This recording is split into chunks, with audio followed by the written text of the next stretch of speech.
ரெண்டுத்தையும் பேக் அந்த பண்ணுங்க. கலரும். ஸ்ரேயா, என்ன இந்த பக்கம்? வீடு ஷிஃப்ட் ஆயிட்டோம் மாமி. சொந்த வீடா? வாடகை வீடுதான். வாடகை வீடா? வாங்கோ. சாமி பேருக்கு அர்ச்சனை. ஏரியாவுக்கு புதுசா இருக்கேளே. இன்னைக்குதான் குடி வந்தோம். சொந்த வீடா?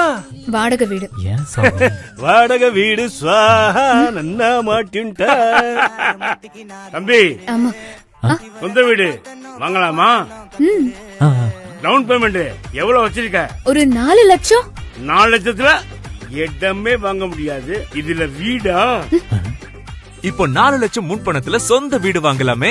ஸ்ரீ டெவலப்பர்ஸ், ஐஸ்வர்யம் நகர் எக்ஸ்டென்ஷன், கூடுவாஞ்சேரி. மாத இஎம்ஐ 10,000 மட்டுமே. Guduvanchery railway station 10 minutes. Kilambakkam new bus stand 20 minutes. அழகிய தனி வீடுகள் 15 லட்சத்தில். உடனே வீடுகள் கட்டும் மனைகள் 9.9 lakhs. உயர்தரமான வசதிகளுடன் உடனே வீடுகள் கட்டும் மனைகள். Familiar schools and colleges very nearby. 3 லட்சம் முன்பணத்தில் சொந்த இடம். மாத இஎம்ஐ 7,000 only. வெறும் 4 லட்சம் முன்பணத்துல சொந்த வீடே வாங்கிட்டோமே. ஸ்ரீ டெவலப்பர்ஸ், ஐஸ்வர்யம் நகர், கூடுவாஞ்சேரியில. மாச இஎம்ஐ வெறும் 10,000 தான். வீட்டு வாடகையை விட கம்மி தானே.